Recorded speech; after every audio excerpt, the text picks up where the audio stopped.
ஓம் மகா கணபதியே போற்றி, ஓம் நமசிவாய. இந்த பதிவில் வாழ்க அந்தணர் என்று தொடங்குகின்ற மிக அற்புதமான பாடல், ஒரு அன்பர் கேட்டுக்கொண்ட பாடல்.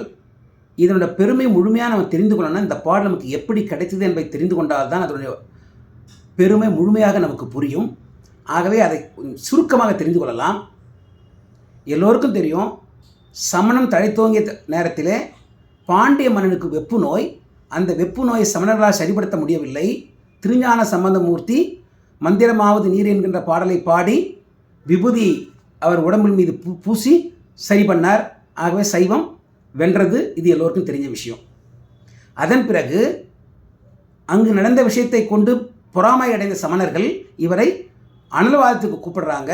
அனல்வாதத்தின் சமணர்களிட்ட ஏடு எரிந்து விட்டது. அவர்கள் தோற்றார்கள். திருஞான சம்பந்தமூர்த்தி போகமார்ந்த பூன்முலையால் என்ற பதிகத்தை தீயில் இடுகின்றார். அது நமக்கு திரும்பி கிடைச்சிருச்சு.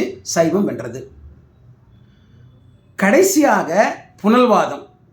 இந்த புனல்வாதத்திலே சமணர்கள் அவர்கள் எழுதிய ஏடு ஆற்றில், வைகை ஆற்றில் அடித்து கொண்டு போய்விட்டது.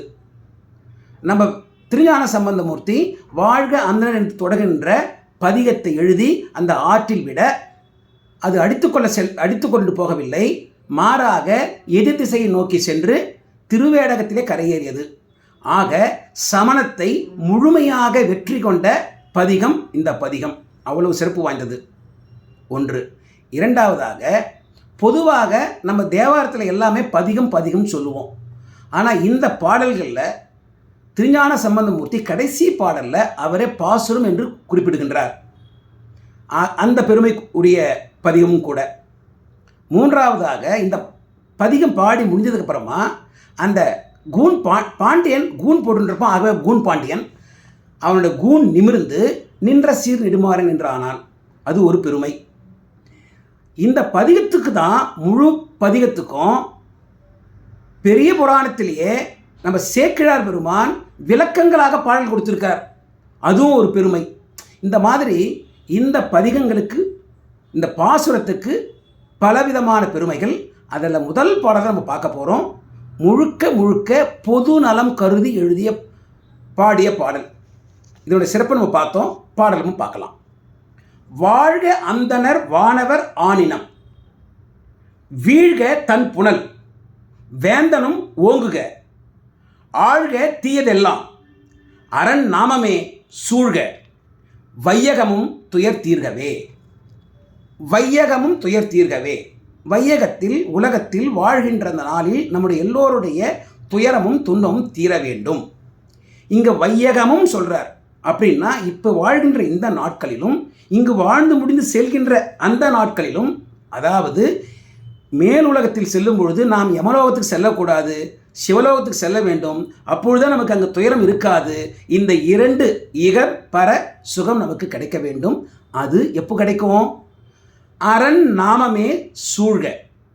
அரனுடைய, சிவபெருமானுடைய நாமங்கள், ஐந்தெழுத்து மந்திரங்கள், நமசிவாய, சிவாய நம என்று சொல்லுகின்ற ஐந்தெழுத்து மந்திரங்கள் எங்கும் பரவ வேண்டும். அந்த மந்திரங்கள் மட்டுமல்ல, அவருடைய திருநாமங்கள். அருணகிரிநாதன் கூற்றின்படி சிவபெருமானுக்கு 1 கோடி 2 கோடி இல்லை, வெகு கோடி திருநாமங்களை உடையவர் சிவபெருமான். அந்த பெருமையுடைய சிவபெருமானுடைய திருநாமங்களும் ஐந்தெழுத்து மந்திரங்களும் உலகெங்கும் பரவ வேண்டும், சூழ வேண்டும். அப்படி பரவினால் நாமும் அதை உச்சரிப்போம். அப்படி உச்சரிப்பதன் மூலமாக நாம் இம்மையிலும் மறுமையிலும் துயர் தீர்ந்து நன்மையுடன் வாழ்வோம். சரி, அப்படி இருக்கணும்னா என்ன இருக்கக்கூடாது? ஆழ்க தீயதெல்லாம்.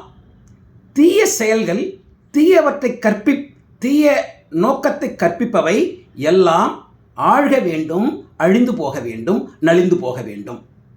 அதாவது சைவ சமயத்திற்கு எதிராக கொள்கை பரப்புகின்ற விஷயங்கள் இருக்கக்கூடாது. அது போயிடணும். சரி, அது மட்டும் போதுமா? ஒரு நாட்டில் ஒரு அரசன் எதை பின்பற்றுகிறானோ, அவன் எதை சொல்கின்றானோ அதுதான் நடக்கும். நமக்கு சைவம் தழைத்துவங்க வேண்டும் என்றால் அந்த அரசனும் சைவத்தை பின்பற்ற வேண்டும். திருக்கோவில்களுக்கு திருப்பணி செய்ய வேண்டும்.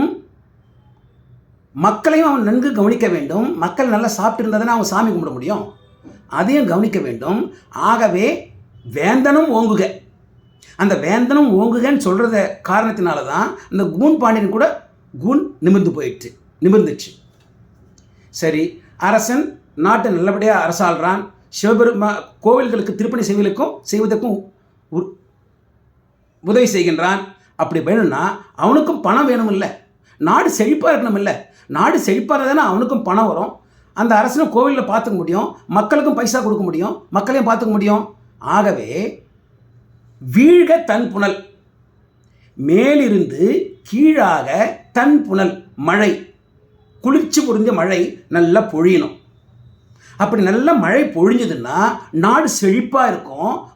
நாடு செழிப்பாக இருந்ததுன்னா நமக்கு தேவையான உணவு தானியங்கள் கிடைக்கும். மக்களுக்கு சிவ பூஜைக்குரிய உணவு தானியங்கள், பூக்கள், பழங்கள், எல்லா விஷயங்களும் நமக்கு கிடைக்கும். ஆக பூஜைகளும் நடக்கும், கோவிலும் அழகாக நிர்மாணிக்கப்படும். நாம் போன்ற மக்களும் நன்றாக உணவருந்தி இருக்கலாம். ஆகவே நாம் இறைவனையும் வணங்கலாம். சாப்பாடு வேணுமில்ல, அப்போ தானே இறைவனை வணங்க முடியும். ஆகவே வீழ்க தன் புனல். மழை எப்படி பெய்யும்? மழை பெய்வதற்கு நல்ல யாகங்கள் நடத்த வேண்டும். வாழ்க அந்தனர், அதாவது வேள்விகளை நடத்த வேண்டும். அது யாக வேள்வியாக இருக்கலாம், தீமூட்டி நடத்துகின்ற வேள்விகளாக இருக்கலாம், கூட்டு முயற்சியாக பாடல்களை பாடி சிவபெருமானுடைய புராணங்களை படித்து அவரை பெருமைப்படுத்துவதாகவும் இருக்கலாம். இந்த மாதிரி செய்யும் பொழுது இது பொதுநலன் கருதி இருக்க வேண்டும். பொதுநலன் கருதி வேள்விகள் நடத்தும் பொழுது நமக்கு நன்மையே நடக்கும், மழையை நல்லா பொழியும். ஆகவே வாழ்க அந்தனர். ஆக அந்தனர் என்பவர்கள் பொதுநலன் கருதி பூஜை செய்வதும், பாடல்கள் பாடுவதும், வேள்விகள் நடத்துவதும், இதை செய்பவர்கள் யார் யாரோ அவர்கள் எல்லோருமே அந்தனர் என்ற கட்டத்துக்குள் வருவார்கள். அவர்கள் வாழ்க.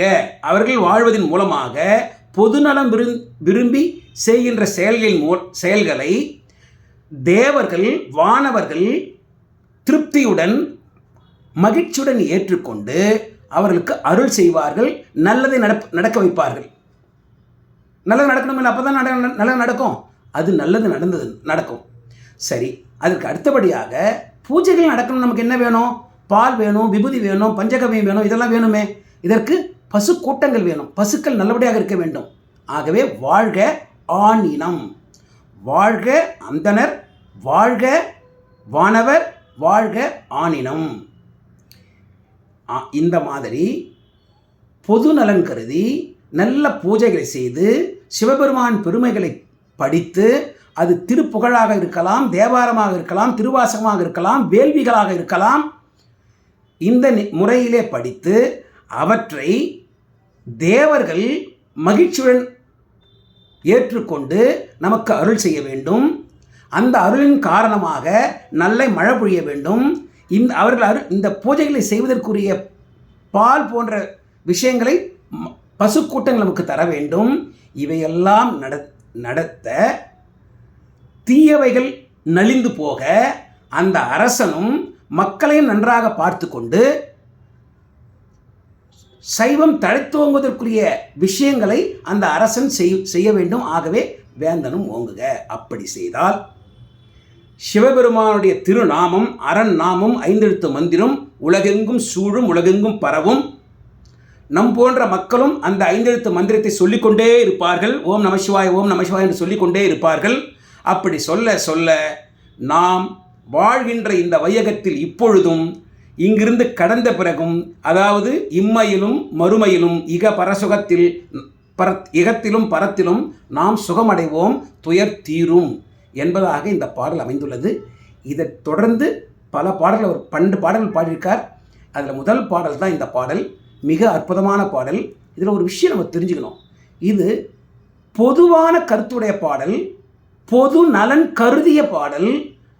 அது மட்டும் இல்லாமல் கடைசி வரியில் வையகமும் துயர் தீர்க்கவே என்பதனால் இந்த பாடலை நாம் தொடர்ந்து பாட பாட நமது துயரம், வையகத்துக்கே துயர் போயிடுதுன்னா நமது துயரம் போயிடும் இல்லை. ஆகவே நாம் படுகின்ற துன்பங்கள், துயரங்கள் முழுமையாக விளங்கி நமக்கு என்ன கிடைக்கணுமோ, வேலை கிடைக்கணும்னா வேலை கிடைக்கணும், சாப்பாடு கிடைக்கணும் சாப்பாடு கிடைக்கும், அது மாதிரி என்ன கிடைக்கணுமோ அது நமக்கு அவசியம் கிடைக்கும். அந்த அருள் நம்ம இந்த பாடல் மூலமாக தெரிஞ்சுக்கலாம். ஆகவே இந்த பாடலை பாடுங்க. திருச்சிற்றம்பலம். மறுபடியும் பாடலை பாடுறேன், கேளுங்க. வாழ்க அந்தணர் வானவர் ஆனினம், வீழ்க தன்புணல் வேந்தனும் ஓங்குக, ஆழ்க தீயதெல்லாம் அரண் நாமமே சூழ்க, வையகமும் துயர் தீர்கவே. திருச்சிற்றம்பலம். ஓம் நம சிவாய. தவறாக உங்கள் கருத்துக்களை அந்த கமெண்ட் செக்ஷனில் பதிவு பண்ணுங்கள். ஓம் நம சிவாய.